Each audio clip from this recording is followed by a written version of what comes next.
Bismillahirrahmanirrahim. Alhamdulillahi rabbil alamin. Wassalatu wassalamu ala sayyidina wa habibina wa syafi'ina qurrati a'yunina wa nuri qulubina wa maulana Muhammadin imamil anbiya'i wal mursalin wa qaidil hurril muhajjalin wa ala alihi وصحبه الطيبين الطاهرين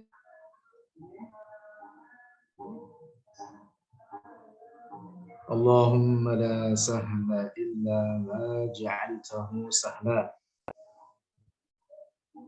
وأنت يا حي يا قيوم تجعل الحزن إذا شئت سهلا اللهم ارزقنا الإخلاص في النية والقول والعمل ونعوذ بك من حال أهل النار آمين. Rekan-rekan sekalian yang dirahmati Allah Subhanahu wa taala, ikhwati wa akhwati rahimakumullah. Berjumpa kembali dalam kajian bedah buku membela kedua orang tua Rasulullah Shallallahu Alaihi Wasallam.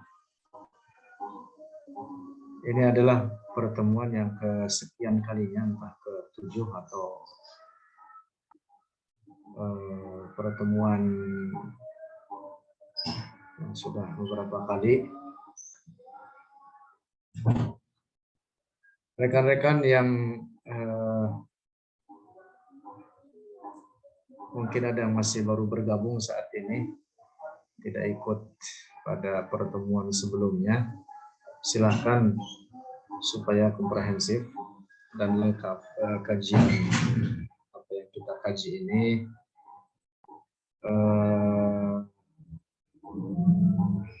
membuka atau meminta bagi yang belum punya PowerPoint yang saya tampilkan ini, atau juga buku elektroniknya dalam bentuk PDF yang juga ada di penyelenggara, atau juga bisa di-download di internet. Termasuk juga rekan-rekan yang ingin memiliki buku fisiknya, silakan menghubungi penyelenggara acara ini. Baik, rekan-rekan sekalian yang dirahmati Allah Subhanahu wa taala. Bismillah, kita sampai di slide nomor 37. Bagaimana seharusnya kita beradab?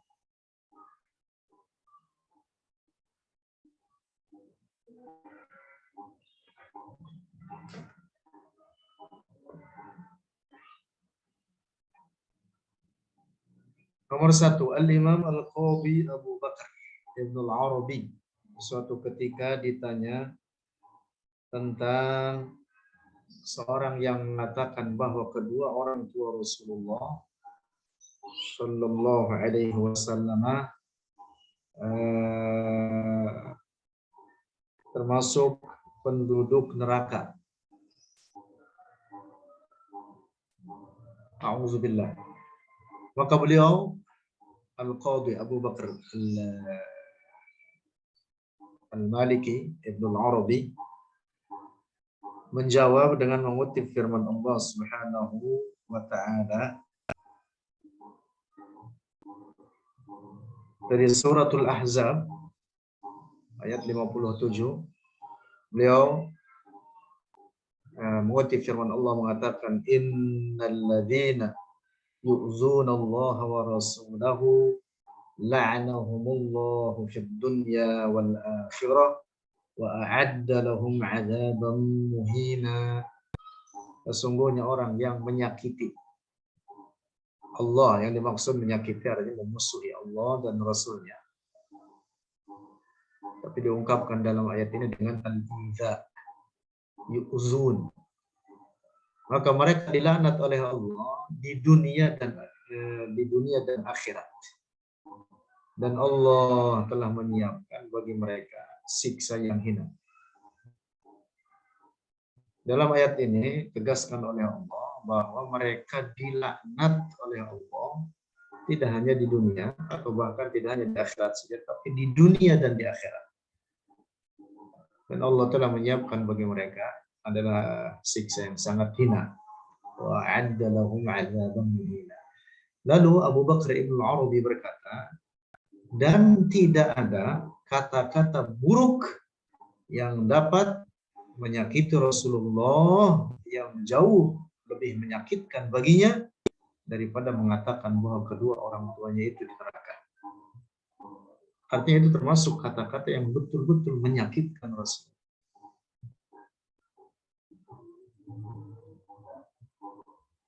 Di pertemuan yang lalu kita sudah mengutip ada sebuah hadis tentang putri Abu Lahab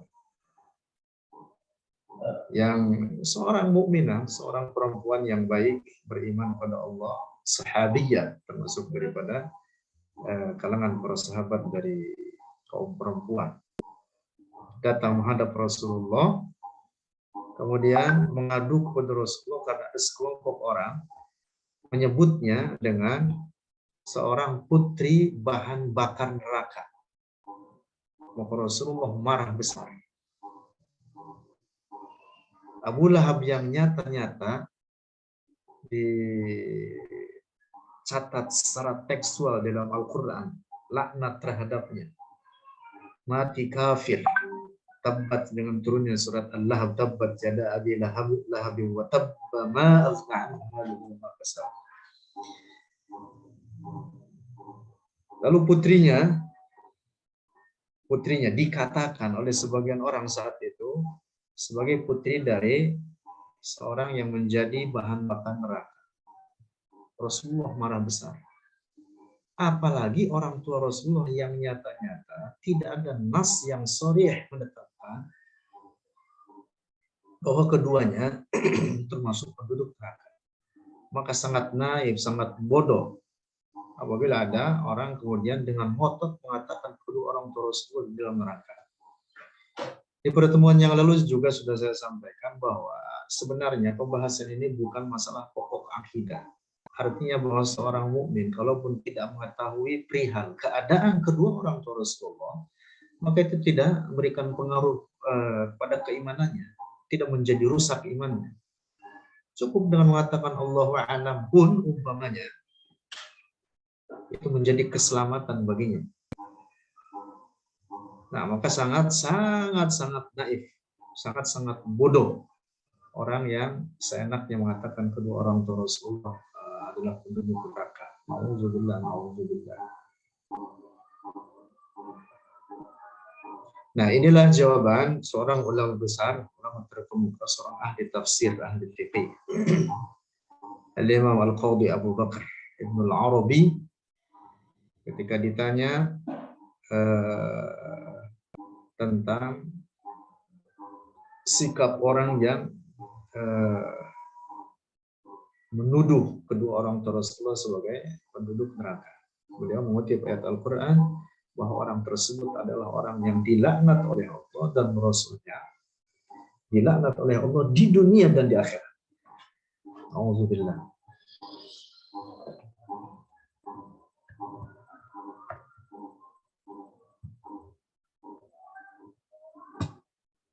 Dua. Mbak Aga ini tampil nomor 2.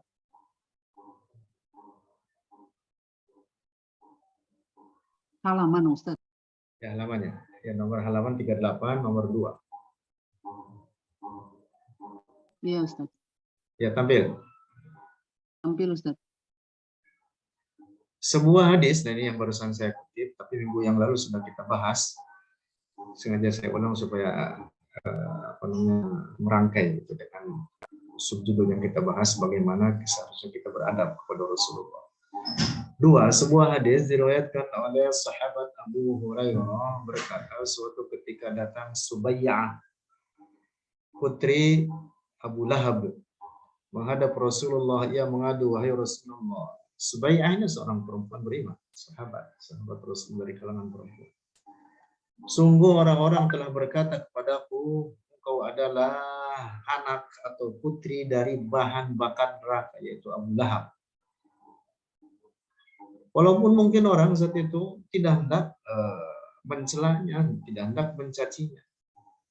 Dan walaupun itu adalah fakta. Karena memang ayahnya Abu Lahab dalam hal ini adalah yang secara tekstual dalam Al-Quran dicatatkan sebagai penduduk neraka. Tapi kemudian dengan mengatakan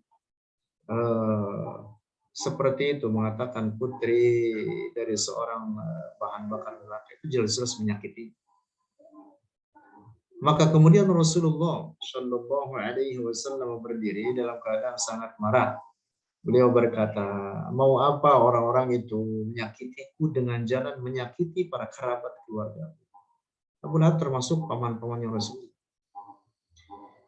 Siapa yang menyakiti kerabatku, maka ia telah menyakiti. Yang dimaksud adalah Subai'ah itu tadi. Menyakitinya dengan cara mengatakan kalimat-kalimat semacam itu tadi sebagai putri dari bahan bakar api neraka. Lalu kata Rasul, dan siapa yang menyakitiku, maka dia telah memusuhi Allah. Hadis ini diriwayatkan oleh Al-Muhibb At-Tabari dalam kitab Dakhairul Akhbar. Nah, ini jadi hadis ini rekan-rekan sekalian menjadi dalil sangat kuat bagi kita untuk bagaimana cara kita beradab dan berakhlak kepada Rasulullah Shallallahu Alaihi Wasallam. Tentu juga ini menjadi pelajaran bagi kita, tidak hanya ini berlaku bagi Rasulullah, juga bagi keseharian kita. Bagaimana kita menyapa saudara kita, bagaimana kita menyapa teman kita, kerabat kita, hendaknya dengan ungkapan-ungkapan yang baik, tidak dengan kata-kata yang menyakitkannya.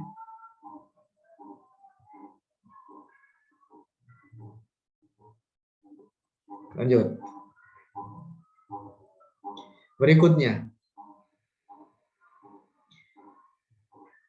dalam cara bagaimana seharusnya kita beradab kepada Rasul. Al-Hafiz Abu Nu'aim dalam kitab Hilyatul Awliya dari jalur Abdullah bin Yunus berkata, ini kitab besar ini, Hilyatul Awliya fi Tabaqatul Asfiya.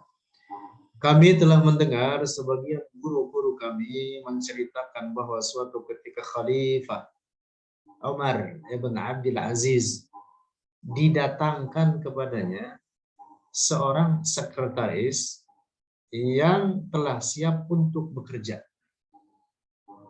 Sekretaris ini adalah seorang muslim, sementara ayahnya adalah seorang kafir.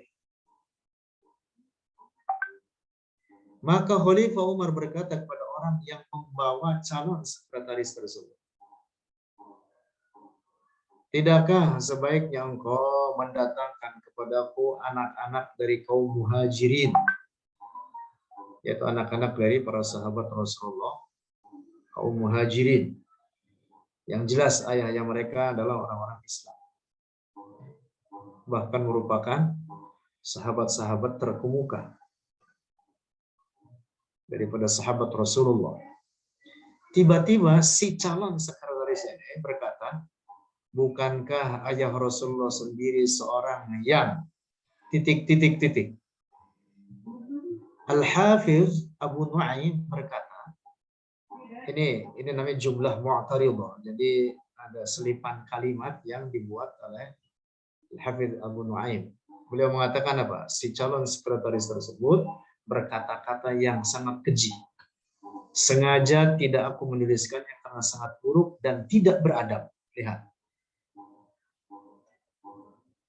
Tidak beradab. Mendengar jawaban si calon sekretaris itu, maka Khalifah Umar sangat marah. Beliau berkata, selamanya engkau jangan bekerja bagiku. Kemudian diusirlah si calon sekretaris tersebut. Nah, dari kisah ini ada dua pelajaran penting yang dapat kita tarik. Nah, poin pokoknya, walaupun ada beberapa pelajaran penting yang sangat banyak tentu, tapi dua poin ini yang terkait dengan bahasan kita. Yang pertama, Al-Imam Al-Hafiz Abu Nu'aim memberikan contoh bagi kita. Dan itulah akhlak para ulama yang merupakan panutan kita. Riwayat hadisnya, ini hadis atau khobar atau asar. Riwayat asar ini menyebutkan bahwa si calon sekretaris tersebut menyebutkan kata-kata keji yang dimaksud adalah mengkafirkan kedua orang tersebut. Dia mengatakan bukan kedua orang tersebut juga bukan seorang yang kafir. Mengapa engkau hendak memilih mereka yang dari anak-anak para sahabat muhajirin? Karena saya punya orang tua kafir. Bukankah orang tua Rasulullah sendiri seorang yang kafir?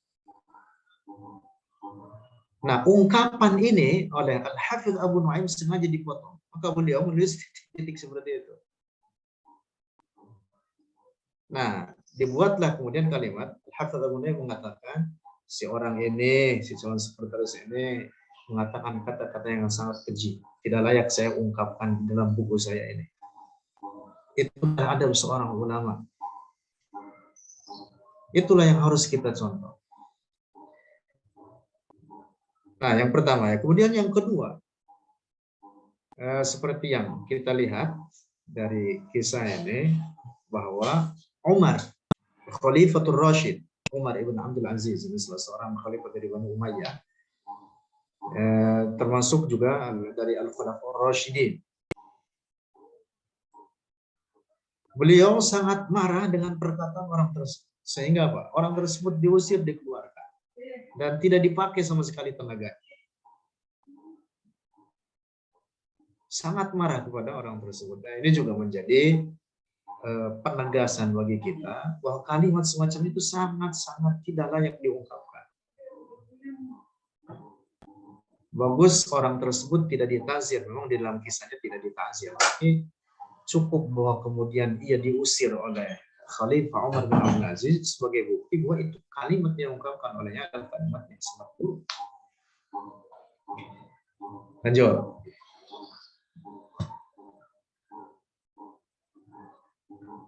Empat. Nih, dalam cara bagaimana kita seharusnya beradab kepada Rasulullah Shallallahu Alaihi Wasallam. Syekhul Islam Al-Imam Al-Harawi dalam kitab Zammul Kalam meriwayatkan dari Jalur Ibnu Abi Jamilah berkata Umar ibn Abdul Aziz kepada Sulaiman ibn Sa'ad, aku mendengar bahwa ayahmu bekerja bagi kita di beberapa tempat. Saya ulang, Khalifah Umar ibn Abdul Aziz berkata kepada Sulaiman ibn Sa'ad, mengatakan, aku mendengar bahwa ayahmu bekerja bagi kita, maksudnya dalam pemerintahan Khalifah Umar, di beberapa tempat, dan dia adalah seorang yang kafir. Sulaiman berkata, bukankah ayah Rasulullah seorang yang ... Al-Imam Al-Harawi berkata, iya, Sulaiman ibn Sa'ad berkata-kata yang sangat keji sehingga aku tidak menuliskannya karena sangat buruk dan tidak beradab. Yang dimaksud dengan titik-titik itu tadi adalah bahwa dia mengkafirkan kedua orang tua Rasulullah. Dia hendak mengatakan seharusnya saya juga tidak mengucapkan kalimat ini karena saya sedang menjelaskan saja ini, sedang menjelaskan posisi bahasan kita. Jadi yang dimaksud oleh Sulaiman ibn Sa'ad yang dikutip oleh Al-Imam Al-Harawi, bukankah ayah Rasulullah seorang yang titik-titik, maksudnya bukankah ayah Rasulullah seorang yang kafir juga? Mengapa engkau kemudian mengungkit bahwa ayahku seorang kafir? Nah, itu tidak ditulis dengan tegas oleh Al-Imam Al-Harawi dalam kitab ini, Zammul Kalam. Nah, kemudian Khalifah Umar sangat murka dengan perkataan Sulaiman ibn Sa'ad itu dan langsung melepas jabatan Sulaiman dari pekerjaannya dan ke sekretariatan. Ya pokoknya tidak lagi bekerja kepada Khalifah Umar. Dilepaskan atau dicopot. Nah ini juga kisah ini, asar ini juga menjadi pelajaran penting sama persis dengan sebelumnya. Seperti yang saya sampaikan tadi, bagaimana Al-Imam Al-Hafidh Abu Nu'aim memberikan contoh bagi kita, jangan sembarangan berkata, beradablah kepada Rasulullah. Nah inilah pula yang dilakukan oleh Al-Imam Al-Harawi ketika beliau memotong sebagian daripada redaksi asar ini hanya karena di dalamnya ada kata-kata yang sangat buruk. Nah, jadi kata-kata yang sangat buruk saya sengaja tidak diungkapkan, padahal itu namanya apa? Min babir riwayat. Min babir riwayat itu artinya hanya untuk meriwayatkan saja. Artinya ketika yang meriwayatkan sebenarnya kan melepaskan diri, tidak bertanggung jawab dengan apa yang ada dalam kandungan riwayat tersebut menyangkut orang-orang terlibat di dalamnya. Tapi begitu apa? Karena si perawi ini seperti Al-Imam Al-Harawi atau tadi Al-Hafidh Abu Nu'aim yang meriwayatkan ini, memandang di dalamnya ada kalimat yang sangat buruk, maka apa? Demi adab kepada Rasulullah meninggalkan kalimat-kalimat tersebut. Masya Allah, itulah akhlak para ulama kita. Beradab kepada Rasulullah. Bukan seperti orang-orang Wahabi, mereka mengatakan kedua orang Rasulullah dengan tegas-tegas, terang-terangan mereka mengatakan, bahkan mereka membuat seminar untuk ini, kesana kemari, seakan mulut mereka berbusa-busa hanya untuk mengatakan kedua orang Rasulullah di dalam neraka. Nauzubillah, nauzubillah. Tidak punya adab mereka. Tidak punya penghormatan, tidak punya penghormatan terhadap Rasulullah. Nauzubillah. Tidak punya akhlak.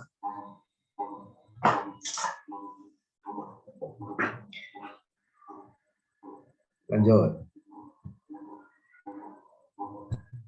5.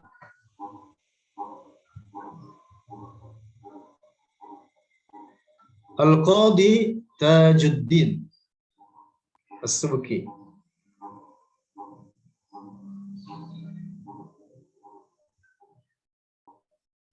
Sebentar saya besarkan dulu. Tulisannya kecil. Al-Qadi Tajuddin As-Subki dalam kitab At-Tarsyih menuliskan, berkata Asy-Syafi'i, Al-Imam Syafi'i, dalam beberapa kesempatan, semoga rahmat Allah selalu tercurah bagi rahimahullah, yang dimaksud itu terjemahannya, dan Rasulullah sendiri, Imam Syafi'i, ini dengarkan, ini penting, ini kita perhatikan supaya kita bisa menarik pelajaran dari sini. Imam Syafi'i ketika meriwayatkan hadis ini, dan Rasulullah sendiri akan memotong tangan seorang perempuan mulia jika terbukti ia mencuri. Imam Syafi'i meriwayatkan hadisnya seperti itu. Lalu Imam Syafi'i diingatkan dengan bahwa yang dimaksud perempuan mulia tersebut adalah Sayyidah Fatimah. Tetapi kemudian Imam Syafi'i hanya berkata, jika si fulanah mencuri, tidak disebut nama Sayyidah Fatimah. Masya Allah, inilah adab. Inilah adab. Al-Imam As-Subki berkata, lihat bagaimana Asy-Syafi'i hanya berkata si fulanah. Beliau tidak terang-terangan menyebut nama Fatimah. Itu tidak lain hanya untuk tujuan beradab.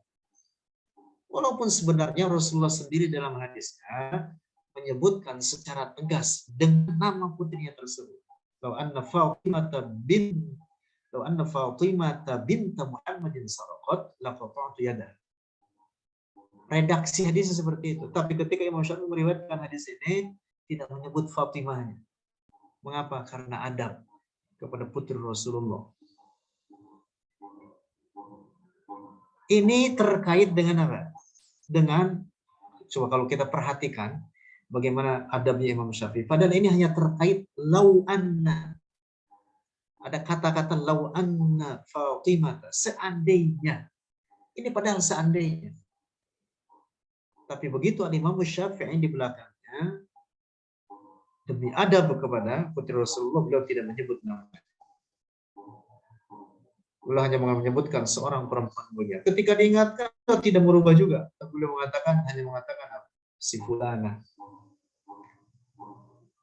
Padahal itu apa? Kalimat yang diungkapkan lau anna, dalam hadis lau anna, seandainya.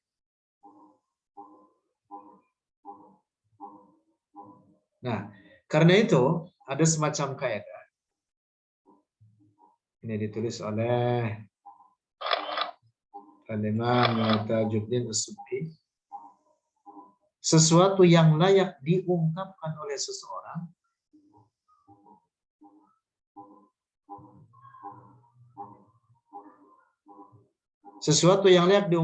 seseorang belum tentu layak diungkapkan oleh orang lain. Mungkin bagi Rasulullah ketika menyampaikan hadis tersebut, memang Rasulullah hendak menegaskan bahwa hukum itu tidak pandang bulu di dalam ajaran agama ini. Siapapun misalkan yang mencuri dan telah mencapai ketentuan bahwa dia harus dipotong, maka harus dipotong tangannya.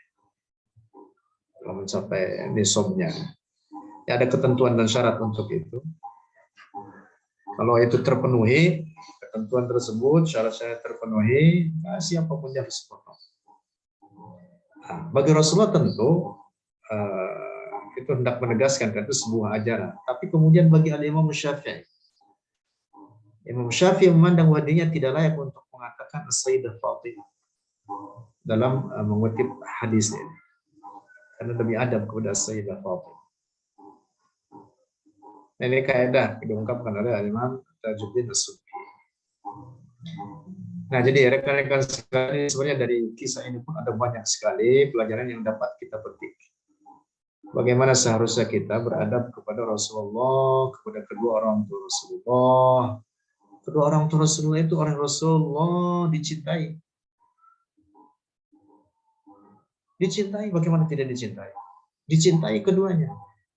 Lalu bagaimana ada orang yang mengaku dirinya umat Rasulullah lantas mengkafirkan keduanya? Na'udzubillah. Na'udzubillah. Betul-betul dia telah menyakiti Rasulullah. Masuk dalam apa yang dimaksud dalam firman Allah, innal ladzina yu'dzuna Allah wa rasulahu la'anahumullah fid dunya wal akhirah. Mereka yang menyakiti musuh Allah dan Rasulnya, maka mereka dilaknat oleh Allah di dunia dan di akhirat. Wa 'adda lahum 'adzaban muhina. Cukup ayat ini menjadi apa? Menjadi ancaman bagi mereka, termasuk dalam hal ini orang-orang Wahabi yang sembarangan mengkafirkan kedua orang tua Rasulullah. Nauzubillah.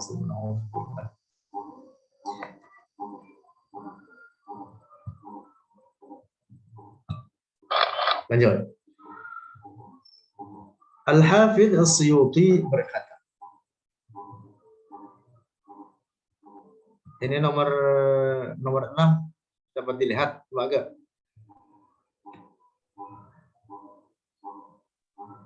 Nomor 5, Ustaz. Nomor 5, nomor 6 belum pindah. Belum, Ustaz. Bentar.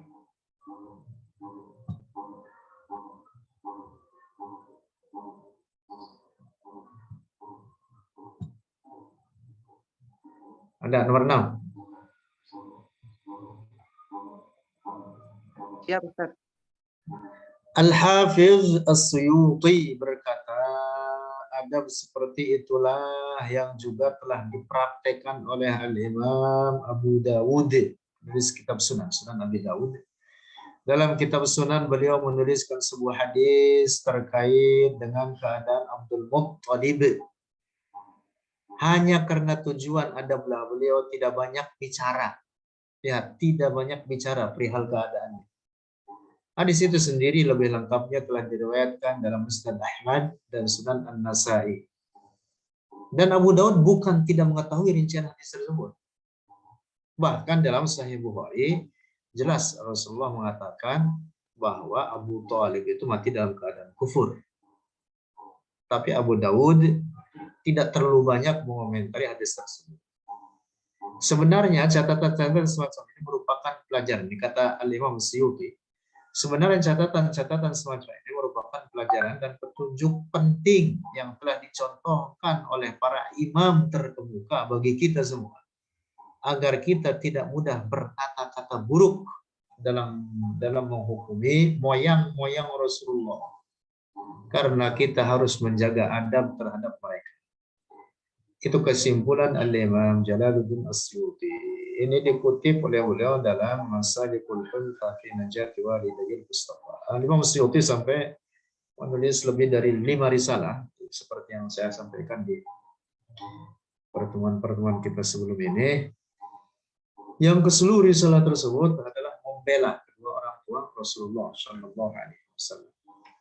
Kajian hadisnya sangat mendalam, ya, termasuk dalil-dalil naqliyah dan aqliyah yang menguatkan pendapat tersebut.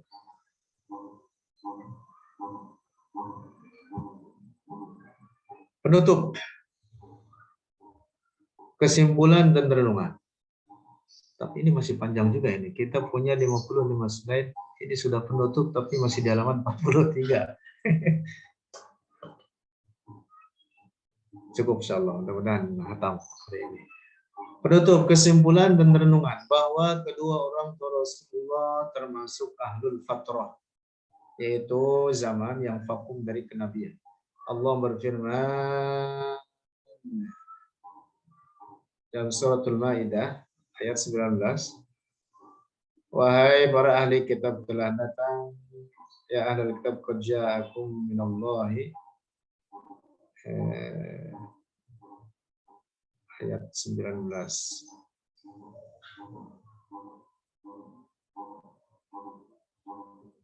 Qad ja'akum rasuluna yubayyinu lakum ala fatratin minar rusul.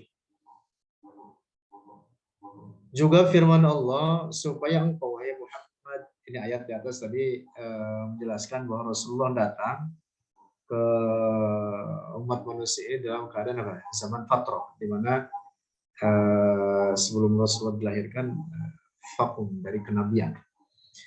Juga firman Allah, supaya engkau wahai Muhammad, surat Al-Qasas ayat 46, supaya engkau wahai Muhammad memberikan peringatan kepada suatu kaum yang tidak datang kepada mereka seorang pengingat pun sebelum kamu, supaya mereka mendapatkan petunjuk. Ini juga sama, dalil tentang bahwa sebelum kelahiran Rasulullah adalah zamanul fatrah. Kedua orang tua Rasulullah wafat sebelum Rasulullah diutus menjadi nabi. Perhatikan ini, penting ini, catatan di sini nih, garis bawah ya. As-Sayyid Abdullah ibn Abdul Muttalib, ayahanda Rasulullah, itu dalam satu riwayat disebutkan wafatnya umur 18 tahun bahkan. Artinya umurnya sangat muda. Sangat muda ya. Artinya kalaupun misalkan disebut seorang yang berbuat dosa atau maksiat, dalam umur tersebut itu umur yang musamahah, umur yang sangat mungkin diampuni dosa-dosanya oleh Allah. Kalau umpama demikian adanya. Lebih daripada itu, beliau adalah seorang mukmin, seorang soleh, bahkan orang terbaik di zamannya. Lalu ibundanya Rasulullah juga dalam satu riwayat disebutkan wafatnya pada umur 20 tahun. Juga masih muda. Masya Allah. Orang-orang soleh mereka itu. Bahkan Sayyidah Aminah Zuhriyah, Aminah ibunda Rasulullah Shallallahu Alaihi Wasallam, adalah wali Allah dari kalangan perempuan, dengan bukti bahwa ketika melahirkan Rasulullah beliau melihat keajaiban yang itu tidak diberikan kepada seorang kecuali orang yang tentu dia dimuliakan oleh Allah. Nah, Allah berfirman. Nah, jadi kedua orang Rasulullah hidup sebelum diangkatnya Rasul sebagai Nabi dan Rasul. Allah berfirman, dan tidaklah kami memberikan siksa hingga mengutus seorang Rasul. Wa ma kunna mu'adzibina hatta nab'atsa rasula. Jika kedua orang tua Rasulullah tidak disiksa di neraka, karena itu tadi dengan alasan hidup di zamanul fatrah, maka berarti tempat keduanya adalah di surga. Oleh karena di akhirat tidak ada tempat ketiga selain surga dan neraka. Kesimpulannya begitu. Lanjut. Berikutnya sebagai penutup dan kesimpulan.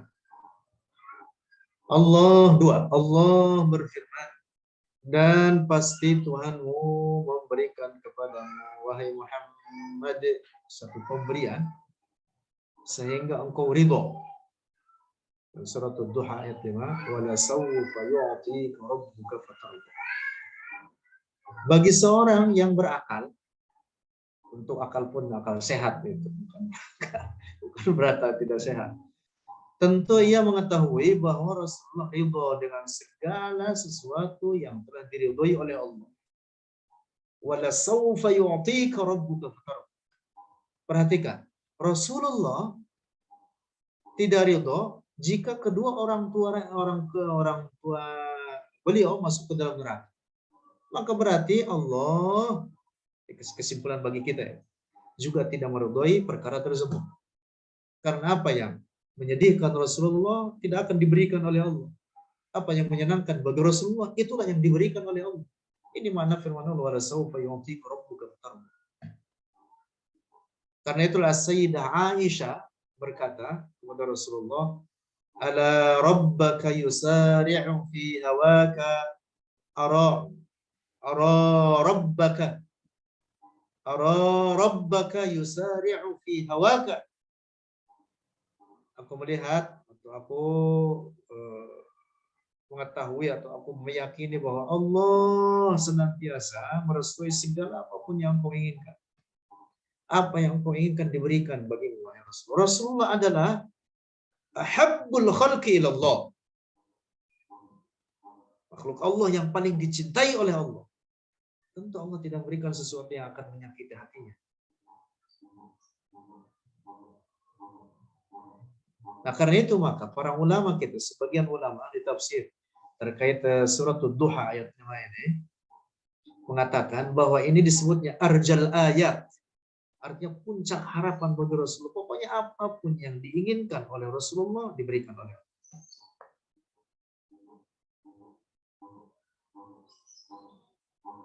Nah, ada beberapa tafsiran yang menyebutkan wala sawfa yu'tika rabbuka fatarda.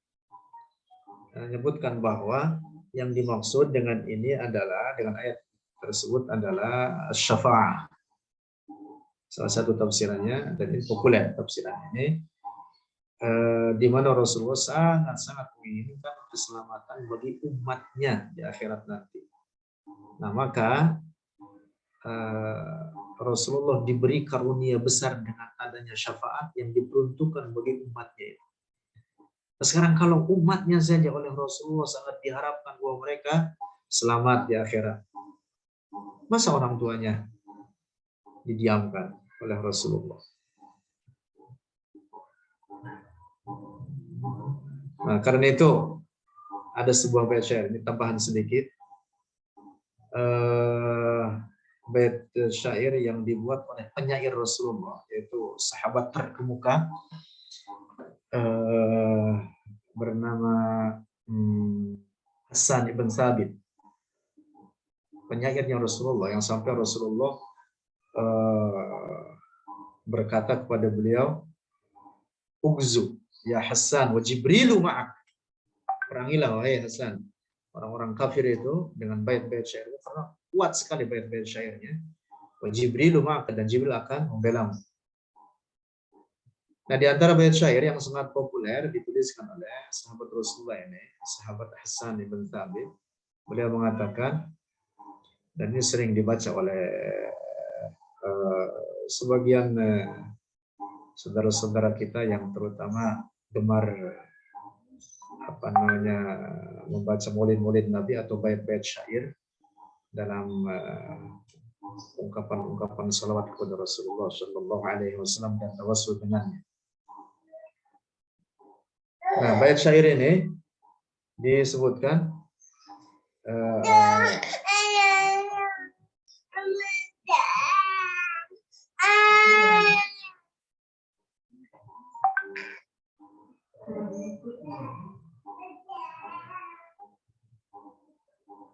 bait syair ini mengatakan qara'na fi dhuha wa la sawfa yu'tik fasar qulubana dzaka al-'ata'u.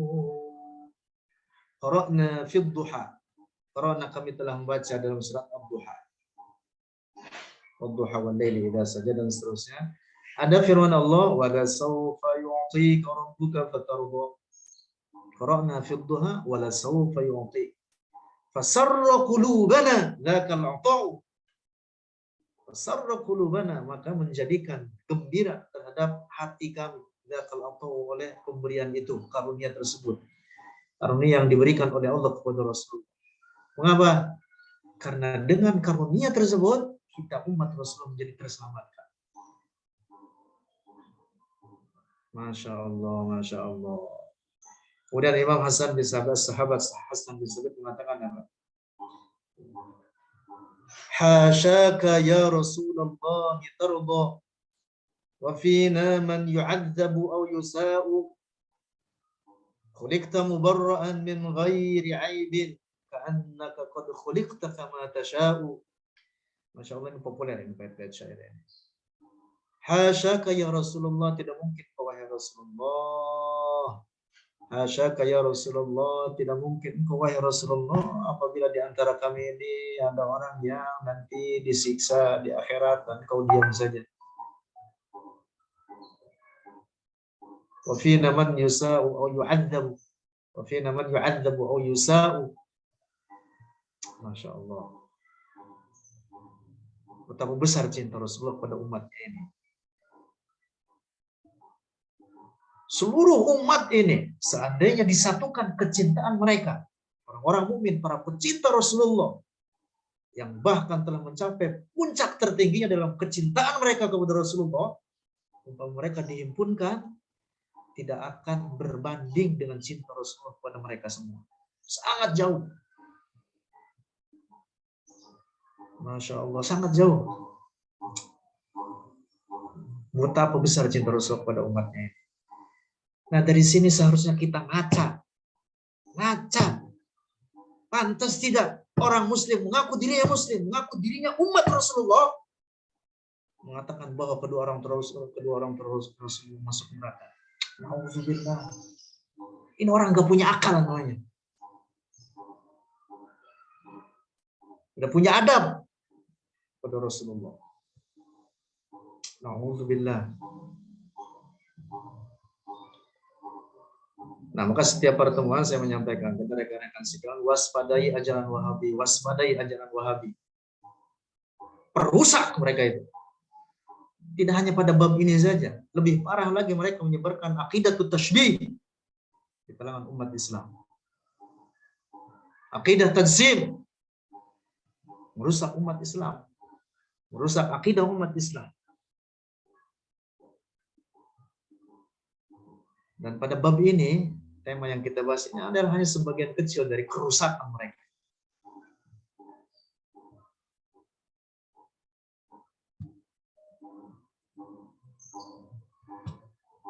Lanjut.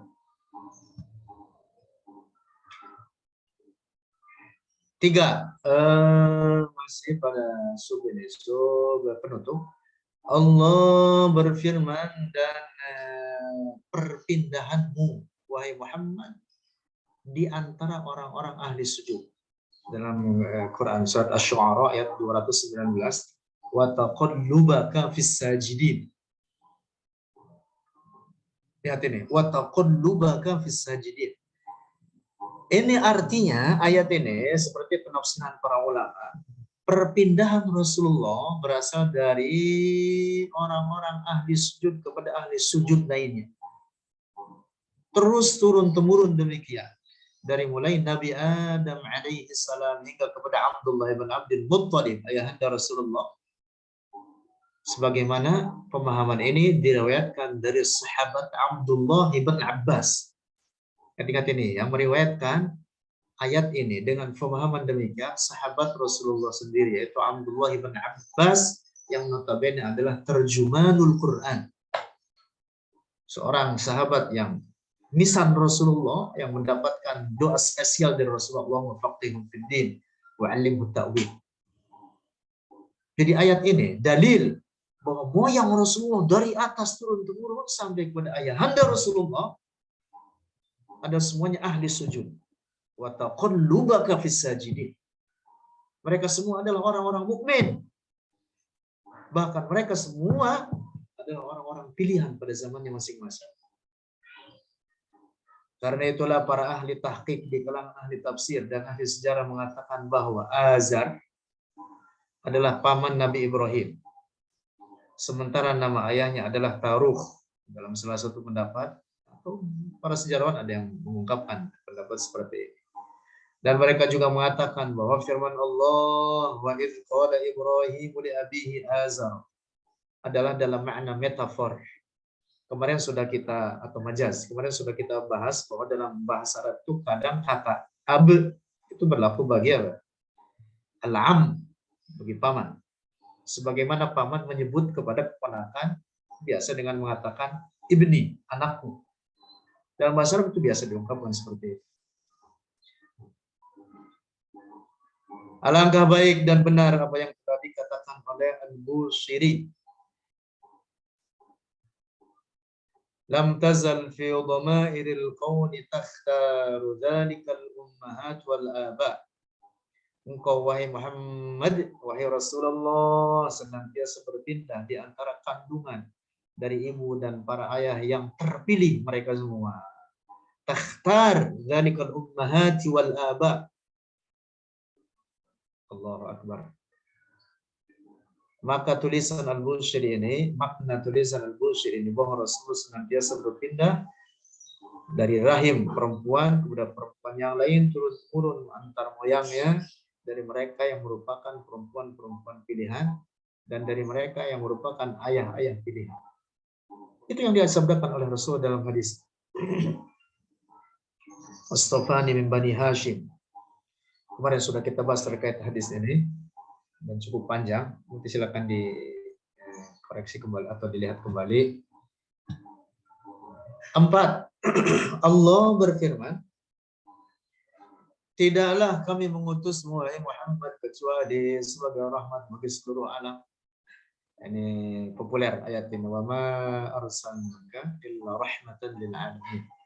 Pemahaman ayat ini, jika benar Rasulullah diutus sebagai rahmat bagi seluruh alam, seperti yang ditunjukkan redaksi ayat tersebut, maka bagaimana dapat diterima oleh akal sehat jika kedua orang Rasulullah yang notabene bagian dari alam, yang bukan orang, yang bahkan orang yang paling dekat dengan Rasul sendiri, sebagai orang yang tidak mendapatkan rahmat Rasul yang dibawa dari Allah.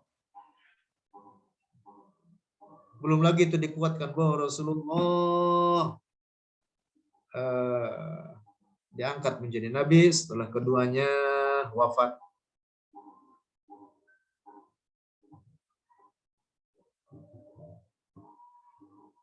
Apalagi syumuliyat rahmat, syumuliyatur rahmat, jadi ketercakupan rahmat yang dibawa oleh Rasulullah itu menyeluruh kepada alam ini. Masa terkecuali kedua orang tua Rasulullah atau dikecualikan? Nah, tentu itu tidak logis secara akal. Bagaimana Rasulullah akan mendiamkan orang tua?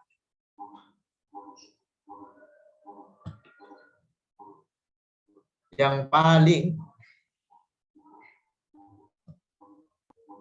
yang diantara yang juga sangat logis, kita katakan Rasulullah itu adalah manusia suci. Apakah layak Rasulullah berada dalam rahim seorang perempuan kafir? Pikirkan itu. Fahami itu dengan hati yang bersih. Bagaimana manusia suci yang merupakan Ahabbul khalqi ilallah. Ciptaan Allah yang paling dicintai oleh Allah berada dalam rahim seorang perempuan musyrikah kafirah. Nauzubillah. Tidak mungkin seperti itu. Lanjut. Allah berfirman, sesungguhnya telah datang kepadamu seorang rasul dari kaummu sendiri.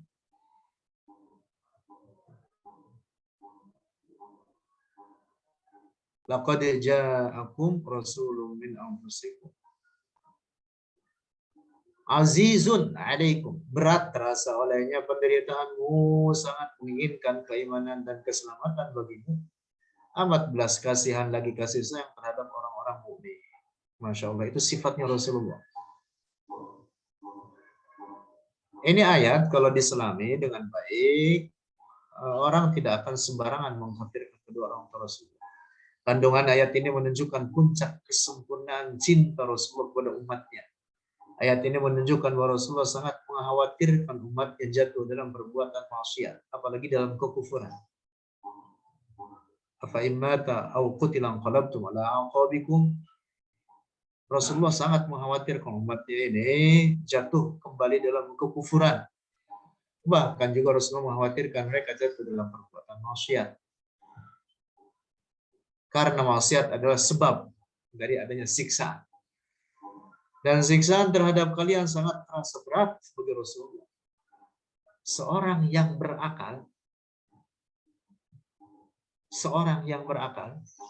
akan berkata, jika Rasulullah sangat keberatan bila umatnya disiksa, maka tentu Rasulullah lebih keberatan lagi bila yang disiksa tersebut adalah orang yang paling mengasihani Rasulullah sendiri, atau yang mengandung dirinya Rasulullah, ibundanya.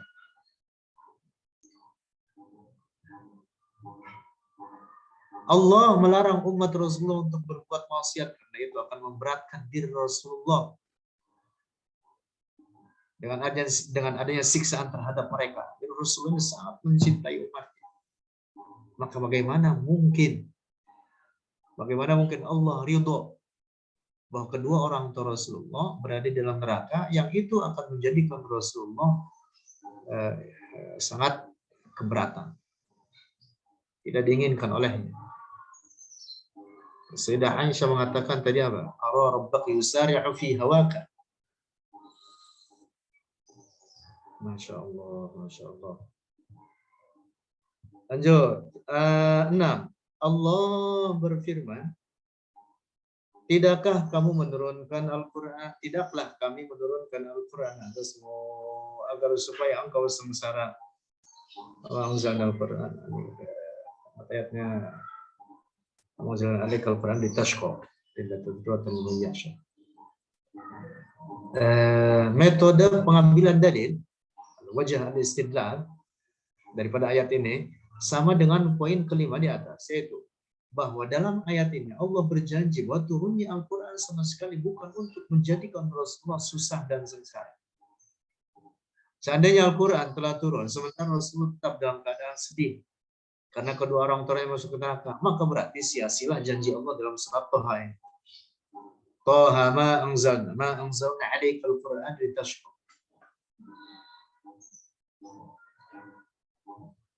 Itu wajhul istidlalnya seperti itu. Al-Quran itu diturunkan kepada Rasulullah bukan untuk memberatkan Rasulullah, tapi untuk menjadikannya gembira. Nah sekarang kalau setelah diturunkan Al-Quran sementara kedua orang Rasulullah dikatakan masuk ke neraka, tentu itu kan memberatkan Rasulullah, menyedihkan Rasulullah. Sehingga dengan begitu maka berarti sia-sia apa yang dimaksud dengan ayat kedua dari surat Thaha ini.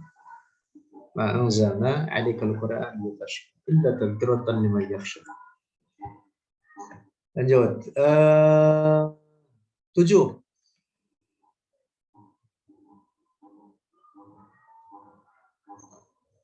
Hadis yang diriwayatkan dalam dua kitab sahih, yaitu Sahih Bukhari dan Sahih Muslim, bahwa Rasulullah mengatakan bahwa paling ringan siksaan terhadap orang kafir di hari kiamat adalah Abu Thalib. Tapi bukan berarti bahwa diringankan darinya. Maksudnya bahwa di neraka itu kan bertingkat. Siksaan di neraka itu bertingkat. Siksaan terhadap orang kafir tentu tidak sama dengan siksaan orang mukmin yang masuk ke neraka karena dosa-dosa mereka tidak diampuni. Jelas berbeda tingkatan siksaan. Disebutkan bahwa tempatnya adalah di dekat dasar neraka yang karena beratnya siksaan tersebut, walau demikian tetap masih berat, karena di dalam Al-Quran disebutkan bahwa siksaan terhadap orang-orang kafir di dalam neraka itu tidak diringankan. Wala yukhaffafu anhumul adab. Tetapi yang dimaksud dengan Abu Thalib adalah bagian yang dia dapat daripada siksaan di neraka itu. Disebutkan karena siksaan tersebut, maka itu siksaan sampai maka dari sangat beratnya, maka bagian sumsumnya, sumsum tulangnya itu bergolak. Dari sangat dahsyatnya siksaan tersebut. Tentu yang lebih dahsyat daripada itu, Allahu a'lam. Mudah-mudahan kita terhindar dari api neraka. Hadis ini memberikan dalil bahwa kedua orang Rasulullah tidak bertempat di neraka. Oleh karena bila keduanya bertempat di neraka, maka pastilah keduanya jauh lebih diringankan daripada Abu Thalib. Pemahaman ini dengan dasar redaksi hadisnya sendiri yang menyebutkan secara menyeluruh istighraq dari seluruh penduduk neraka bahwa yang paling ringan siksaannya adalah Abu Thalib. Dengan redaksi ini saya mengatakan ahwanun nasi adaban. Tapi bukan artinya bahwa ringan. Ini maksudnya di antara para penduduk neraka itu, bagian yang didapati oleh Abu Thalib tidak sama dengan yang lain. Tapi begitu itu pun sudah sangat berat. Nah, terkait kedua orang tua Rasulullah, tidak ada nas menyebutkan gitu. Kalaupun umpama masuk ke neraka, tentu ada nas, ada teks yang menyebutkan lebih ringan lagi, bisa jadi gitu. Lebih ringan lagi daripada Abu Thalib. Lanjut, hadis 8. Hadis yang diriwayatkan bahwa Rasulullah bersabda, aku adalah berkat doa ayahku Ibrahim. Kabar gembira yang diberitakan oleh Nabi Isa dan mimpi yang dilihat oleh ibuku yaitu Aminah. Hadis ini menjelaskan bahwa Rasulullah berbangga dengan dirinya sendiri untuk tujuan syukur.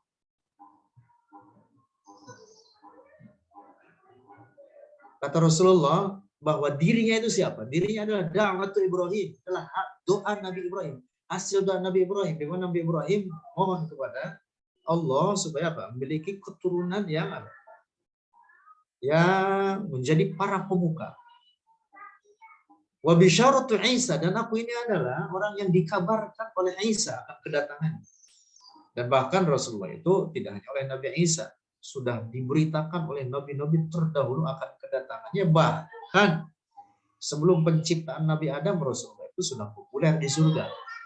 Namanya, yang dimaksud adalah namanya. Sudah populer.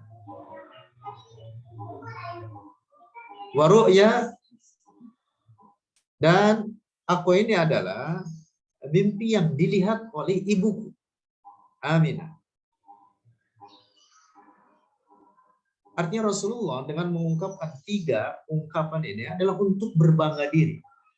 Sebagai apa? Untuk tujuan syukur.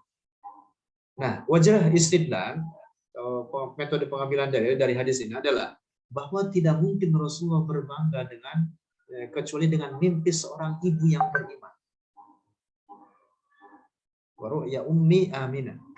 Rasulullah tentu tidak akan bersuka cita dengan itu kalau itu adalah mimpi dari seorang yang tidak beriman.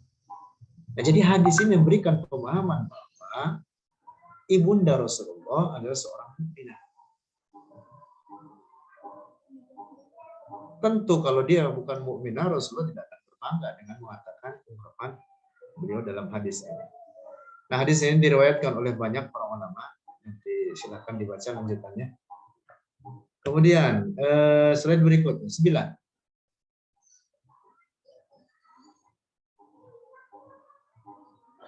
Hadis riwayat dari Aisyah ketika Rasulullah turun di Al-Hajjun, yaitu ketika haji wada. haji terakhir yang dilaksanakan oleh Rasulullah. Hajun itu tempat sa'i, di sekitar pertengahan mas'a itu ada babul hajun. Dalam keadaan gelisah dan sedih, Rasulullah memisahkan diri dari rombongan, dari istrinya dan beberapa sahabatnya.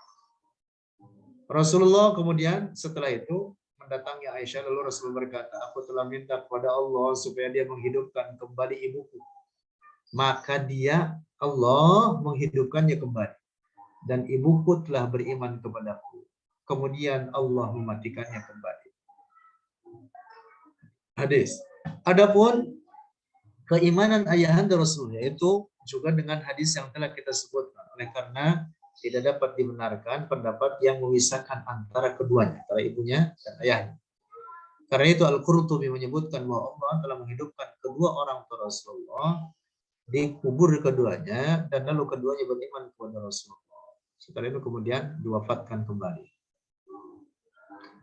Ini sudah kita bahas pada pertemuan yang lalu terkait hadis Ihya al-Abawain, walaupun dengan kualitas dhaif, hadis ini dapat dijadikan rujukan dalam babus siyar, karena hadis-hadis dhaif itu dapat dijadikan sandaran dengan beberapa atau rujukan dengan beberapa syarat dan ketentuan dalam fadhailul amal, kemudian dalam sirah, dalam manaqib termasuk, dan termasuk dalam bahasan kita ini. Yang karena itu Imam Suyuti memasukkan bahwa hadis Ihya al-Abawain ini salah satu metode untuk menetapkan keselamatan kedua orang tua Rasulullah dari sekian banyak metode. Ada banyak metode untuk itu, beberapa yang sudah kita bahas pada pertemuan yang lalu. Kemudian hadis yang meriwayatkan Rasulullah telah memberi kabar gembira bagi seorang sahabat yang telah minum darah beliau, bahwa ia aman dari siksa neraka dan dia akan masuk surga. Mengapa? Karena di dalam perut sahabat tersebut ada darah Rasulullah yang diminum olehnya. Tentu sahabat Rasulullah ini tidak kemudian akan masuk ke neraka. Bagaimana api neraka akan membakar tubuh yang di dalamnya ada darah Rasulullah. Ini hadis, ini sebuah hadis masih dikisahkan bahwa ketika waktu Rasulullah mengeluarkan darah, kemudian darahnya tersebut diwadahi dalam sebuah wadah, kemudian menyuruh salah seorang sahabatnya untuk membuangnya, kemudian dibawa keluar, kemudian karena dipesan oleh Rasulullah supaya dibuang di tempat yang tidak diketahui oleh makhluk Allah yang lain, karena dikhawatirkan itu akan menjadi bahan rebutan mereka. Maka kemudian darah tersebut diminum oleh. Kemudian kembali menghadap Rasulullah, ditanya oleh Rasulullah di mana. Sahabat tersebut menjawab, sesuai dengan pesan wahai Rasulullah, aku tempatkan di tempat yang tidak diketahui oleh orang lain. Di mana? Dalam perutku. Rasulullah mengatakan apa? Engkau telah menyelamatkan diri.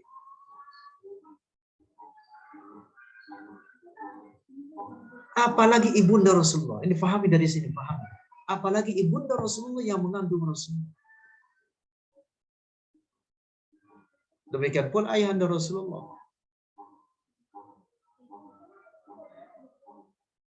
Seluruh yang berada pada diri Rasulullah dan yang menempel dengan Rasulullah, pada diri Rasulullah atau yang menempel dengan Rasulullah, tidak ada yang najis. Tidak ada yang najis. Apa yang berasal dari Rasulullah, tidak ada yang najis.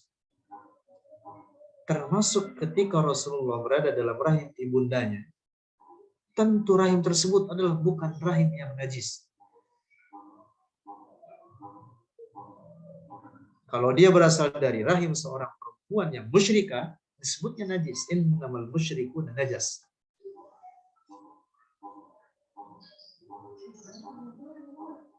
Lanjut. Wasiat. Udah selesai. 10. Nanti lebih detail silakan rekan-rekan baca lagi PDF-nya atau bukunya.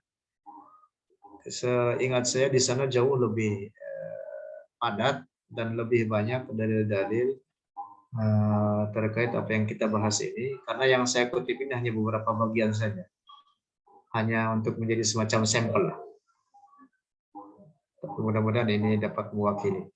Untuk bisa lebih menyeluruh silakan nanti membaca buku aslinya. Jika rekan-rekan tidak memiliki silakan nanti bisa menghubungi Mas Fauzi. Mas Fauzi ada di bagian kita ini. Silakan. Wasiat, tetaplah waspada. Wasiat saya. Untuk saling mengingatkan, watawassaw bis sabr, watawassaw bil haqqi, watawassaw bis sabr. Tetaplah waspada terhadap ajaran-ajaran di luar Ahlus Sunnah wal Jamaah, terutama terhadap ajaran-ajaran Wahabi yang semakin hari semakin merasuk di wilayah kita. Terus jaga dan tetap perhatikan anggota keluarga dan seluruh famili kita, jangan sampai ada yang menyempal dari warisan Ahlus Sunnah wal Jamaah. Rekan-rekan sekalian, sebenarnya ada banyak kelompok-kelompok sempalan. Tetapi yang paling membahayakan, tentu semuanya berbahaya, karena kalau menyangkut akidah, dapat merusak akidah.